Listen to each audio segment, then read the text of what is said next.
ಇರಾನ್ನಲ್ಲಿರುವ ಭಾರತೀಯರಿಗೆ ಬಿಗ್ ಎಚ್ಚರಿಕೆ. ತಕ್ಷಣವೇ ದೇಶ ಬಿಡಿ, ಕೇಂದ್ರದಿಂದ ವಾರ್ನಿಂಗ್.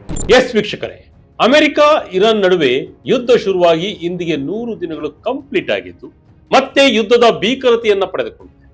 ಇಸ್ರೇಲ್ ಹಾಗೂ ಇರಾನ್ ನಡುವೆ ಮತ್ತೆ ಘೋರ ಯುದ್ಧ ಶುರುವಾಗಿದೆ. ಯುದ್ಧ ಆರಂಭವಾಗಿ 3 ತಿಂಗಳಿನಿಂದಲೂ ಮಾತುಕತೆಗಳು ನಡೆಯುತ್ತಲೇ ಇದೆ. ಆದರೆ ಅದ್ಯಾವುದು ಫಲ ಕೊಟ್ಟಿಲ್ಲ. ಯುದ್ಧ ನಿಲ್ಲಬಹುದು ಎಂಬ ಆಶಾಭಾವನೆ ಜನರಲ್ಲಿ ಇತ್ತು, ಆದ್ರೆ ಹುಸಿಯಾಗಿದೆ. ಈಗ ಇರಾನ್ನಲ್ಲಿ ಪರಿಸ್ಥಿತಿ ಕೈ ಮೀರಿ ಹೋಗ್ತಾ ಇದೆ. ಹೀಗಾಗಿ ತಕ್ಷಣವೇ ಅಲ್ಲಿರುವ ಭಾರತೀಯರು ತಮ್ಮ ತಮ್ಮ ಊರುಗಳಿಗೆ ವಾಪಸ್ ಬನ್ನಿ ಎಂದು ಸೂಚನೆ ಕೊಟ್ಟಿದೆ. ಅಲ್ಲಿಗೆ ಅರ್ಥ ಮಾಡ್ಕೊಳ್ಳಿ ಯುದ್ಧದ ತೀವ್ರತೆ ಎಷ್ಟಿದೆ ಅಂತ. ಹೌದು, ಟೆಹರಾನ್ನಲ್ಲಿರುವ ಭಾರತೀಯ ರಾಯಭಾರ ಕಚೇರಿ ಅರ್ಜೆಂಟ್ ಅಡ್ವೈಸರಿಯನ್ನ ಹೊರಡಿಸಿದೆ. ಇರಾನ್ನಲ್ಲಿರುವ ಪ್ರತಿಯೊಬ್ಬ ಭಾರತೀಯನು ತಕ್ಷಣವೇ ಆ ದೇಶ ಬಿಟ್ಟು ಬನ್ನಿ ಎಂದು ಹೇಳಿದೆ. ಹಾಗಾದ್ರೆ ಏಕಾಏಕಿ ಯುದ್ಧ ಮತ್ತೆ ಶುರುವಾಗಲು ಕಾರಣವೇನು? ವೈಮಾನಿಕ ದಾಳಿಯ ರಹಸ್ಯವೇನು? ಅಮೆರಿಕ ಅಧ್ಯಕ್ಷ ಡೊನಾಲ್ಡ್ ಟ್ರಂಪ್ ರವರ ಮಾತುಕತೆ ವಿಫಲವಾಗಿದ್ದು ಯಾಕೆ? ಇರಾನ್ನಲ್ಲಿ ಸಿಲುಕಿರುವ 7,500 ಭಾರತೀಯರ ಗತಿ ಏನು? ಒಂದು ಕಂಪ್ಲೀಟ್ ರಿಪೋರ್ಟ್ ಇಲ್ಲಿದೆ, ಕೊನೆ ತನಕ ಮಿಸ್ ಮಾಡದೆ ಈ ವಿಡಿಯೋ ನೋಡಿ. ಇರಾನ್ ಇಸ್ರೇಲ್ ನಡುವೆ ಭೀಕರ ಯುದ್ಧ. ಇರಾನ್ ಬಿಟ್ಟು ಬೇಗ ಬನ್ನಿ ಎಂದ ಕೇಂದ್ರ. ಎಸ್ ವೀಕ್ಷಕರೇ, ಮಧ್ಯರಾತ್ರಿಯಿಂದಲೇ ಇರಾನ್ ಹಾಗೂ ಇಸ್ರೇಲ್ ನಡುವೆ ಮಿಸೈಲ್ ದಾಳಿಗಳು ನಡೆಯುತ್ತಿದ್ದು ಎರಡೂ ದೇಶಗಳಲ್ಲಿ ಸ್ಫೋಟಗಳು ಸಂಭವಿಸಿವೆ. ಹಲವು ಸಾವು ನೋವುಗಳು ಕೂಡ ಸಂಭವಿಸಿವೆ. ಇನ್ನಷ್ಟು ಯುದ್ಧ ತೀವ್ರಗೊಳ್ಳುವ ಸಾಧ್ಯತೆ ಇದ್ದು ಭಾರತೀಯ ರಾಯಭಾರ ಕಚೇರಿ ಎಚ್ಚರಿಕೆಯನ್ನ ಕೊಟ್ಟಿದೆ. ಟೆಹರಾನ್ನಲ್ಲಿರುವ ಇಂಡಿಯನ್ ಎಂಬೆಸಿ ಇವತ್ತು ಬರೋಬ್ಬರಿ 8ನೇ ಬಾರಿಗೆ ಟ್ರಾವೆಲ್ ಅಡ್ವೈಸರಿಯನ್ನ ಬಿಡುಗಡೆ ಮಾಡಿದೆ. ಇದರ ಅರ್ಥ ಇಷ್ಟೇ, ಇರಾನ್ನಲ್ಲಿ ಉದ್ವಿಗ್ನತೆ ಹೆಚ್ಚಾಗಿದೆ. ಅಲ್ಲಿ ಇರೋದು ಸೇಫ್ ಅಲ್ಲ. ಕಳೆದ 24 ಗಂಟೆಗಳಲ್ಲಿ ಇರಾನ್ನ ಆಕಾಶದಲ್ಲಿ ಕೇವಲ ಮಿಸೈಲ್ಗಳ ಆರ್ಭಟ ಮಾತ್ರ ಕೇಳಿಸ್ತಾ ಇದೆ. ಇರಾನ್ ಇವತ್ತು ಮುಂಜಾನೆ ಇರಾನ್ನ ಮಧ್ಯ ಮತ್ತು ಪಶ್ಚಿಮ ಭಾಗಗಳ ಮೇಲೆ ಭೀಕರ ವೈಮಾನಿಕ ದಾಳಿಯನ್ನು ನಡೆಸಿದೆ. ಇರಾನ್ನ ಅತ್ಯಂತ ಪ್ರಬಲ ಪೆಟ್ರೋಕೆಮಿಕಲ್ ಘಟಕದ ಮೇಲೆ ಬಾಂಬ್ ಹಾಕಲಾಗಿದೆ.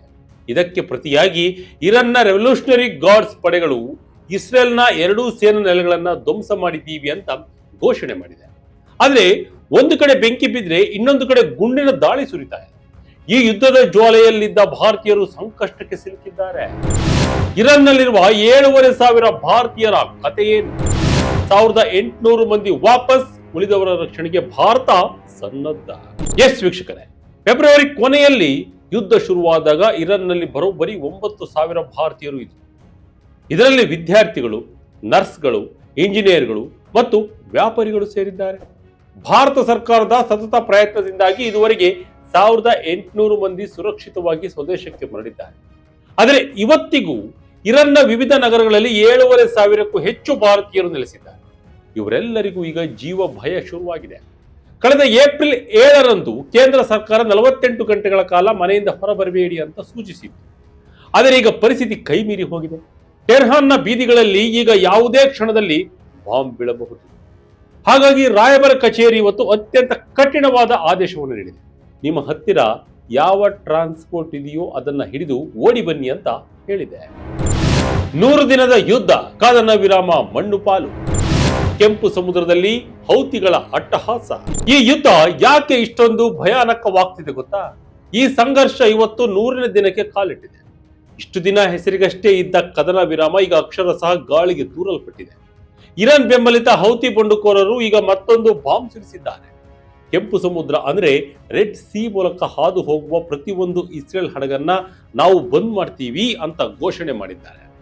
ಜಗತ್ತಿನ ಅತಿ ಪ್ರಮುಖ ವ್ಯಾಪಾರ ಮಾರ್ಗದಲ್ಲಿ ಈಗ ಬಂಡುಕೋರರ ಅಟ್ಟಹಾಸ ಶುರುವಾಗಿದೆ.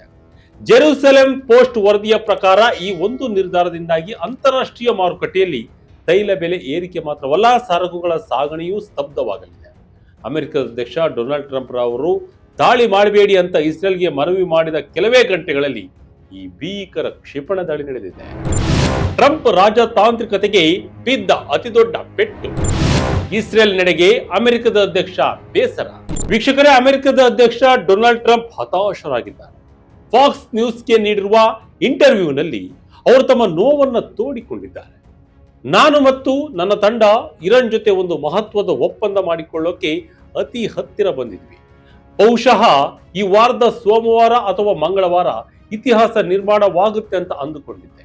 ಆದರೆ ಈ ಮಿಸೈಲ್ ಉಡಾಯಿಸಿ ಎಲ್ಲ ಪ್ಲಾನ್ ಅನ್ನ ಹಾಳು ಮಾಡಿದ್ದಾರೆ ಅಂತ ಟ್ರಂಪ್ ಗುಡುಗಿದ್ದಾರೆ. ಟ್ರಂಪ್ ರವರು ಇರಾನ್ ನಾಯಕರಿಗೆ ನೇರವಾಗಿ ಒಂದು ಮೆಸೇಜ್ ಕಳಿಸಿದ್ದಾರೆ.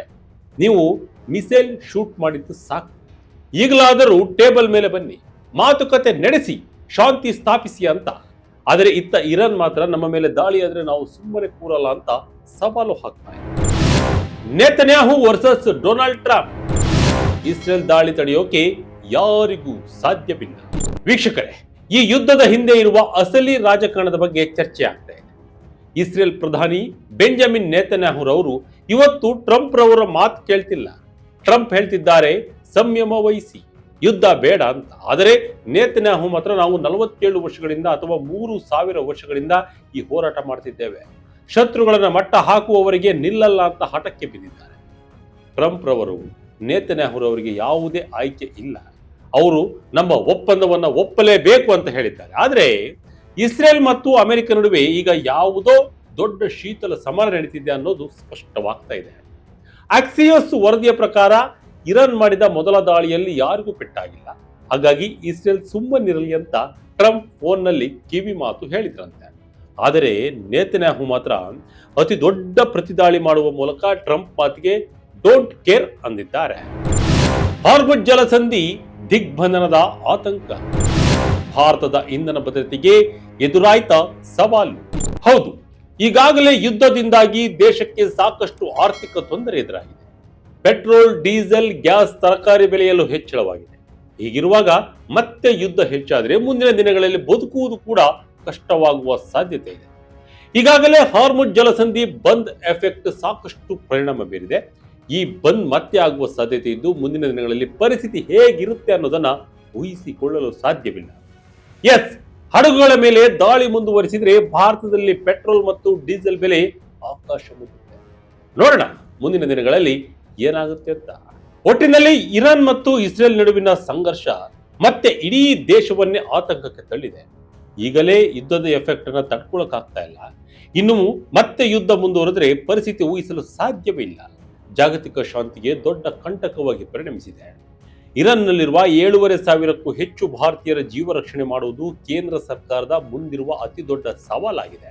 ಡೊನಾಲ್ಡ್ ಟ್ರಂಪ್ ರವರ ರಾಜತಾಂತ್ರಿಕ ಮಾತುಕತೆಗಳು ವಿಫಲವಾಗಿರುವುದು ಮತ್ತು ನೇತನ್ಯಾಹುರವರ ಬಿಗಿ ನಿಲುವು ಯುದ್ಧ ಮತ್ತಷ್ಟು ಭೀಕರವಾಗುವ ಮುನ್ಸೂಚನೆಯನ್ನು ನೀಡ್ತಾ ಇದೆ.